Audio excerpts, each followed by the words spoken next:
Ibu bapak, saudari-saudaraku yang terkasih, di bulan Rosario ini semua sudah berdoa rosario.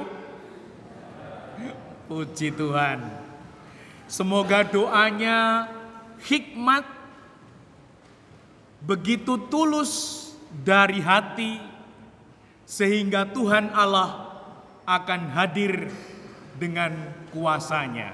Amin. Puji Tuhan. Melalui bacaan-bacaan yang baru saja kita dengarkan, Tuhan menegaskan, meneguhkan, di mana Tuhan bersabda demikian. Yesus menegaskan bahwa mereka, yaitu murid-murid, harus selalu berdoa dengan tidak jemu-jemu. Lalu Tuhan memberikan perumpamaan, ada hakim dan janda. Hakim yang tidak takut pada Allah, tidak menghormati siapapun. Lalu ada janda yang selalu datang kepada hakim itu dan berkata, "Belalah hakku terhadap lawanku." Sepertinya gambaran sesuatu yang tidak mungkin. Hakim itu membela janda itu. Namun karena janda itu selalu datang, dengan kata lain, berdoa tidak jemu-jemu, Allah mengubahnya. Sesuatu yang tidak mungkin itu dijadikan mungkin. Dan hakim itu akhirnya membela janda itu. Memberikan gambaran bahwa niat yang begitu bulat, tekad yang begitu besar, bertekun dalam Tuhan, Tuhan akan hadir. Dan semoga ini menjadi keyakinan kita, sehingga kita tidak mudah bosan, jenuh berdoa. Maka mari kita tangkap pesan-pesan yang boleh menjadi mutiara hidup kita. Yang pertama, rajinlah, tekunlah berdoa, seperti janda yang selalu datang. Berarti tidak satu kali, tidak dua kali, tidak tiga kali, berkali-kali, selalu datang. Di mana hakim yang tidak takut pada Allah, tidak menghormati siapapun, luluh. Menjadi gambaran bahwa ketekunan doa akan dijawab. Yang kedua,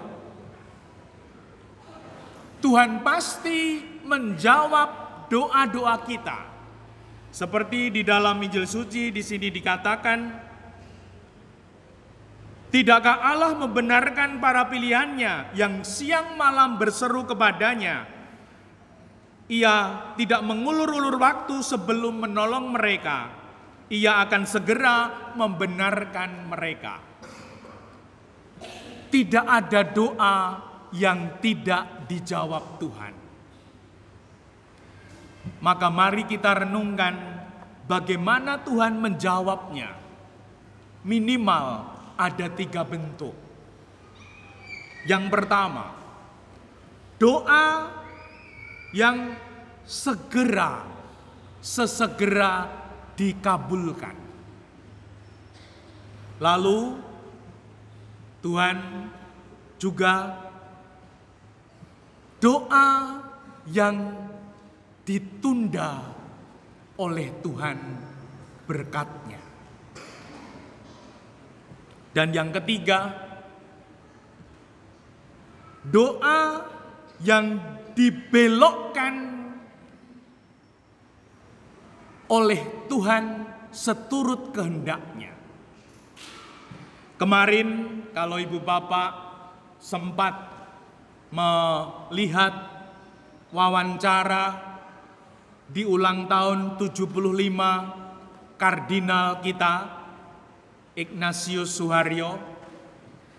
Dalam wawancara itu beliau sempat bercerita, doa-doa saya, hidup saya itu dibelok-belokkan Tuhan. Saat kecil beliau mengatakan ingin jadi polisi, dibelokkan jadi romo.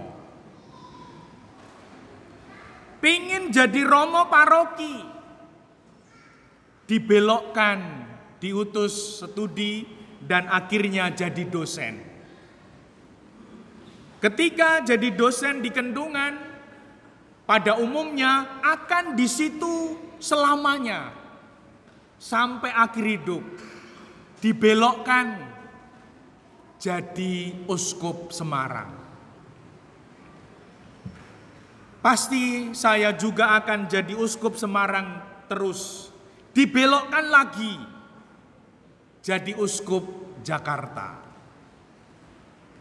Sudah mau mengakhiri masa pensiun menjelang, dipilih menjadi kardinal. Semoga saat kita doa dan hidup kita dibelok-belokkan Tuhan, kita tetap setia berdoa. Amin. Tidak mudah, namun panjenengan sudah amin.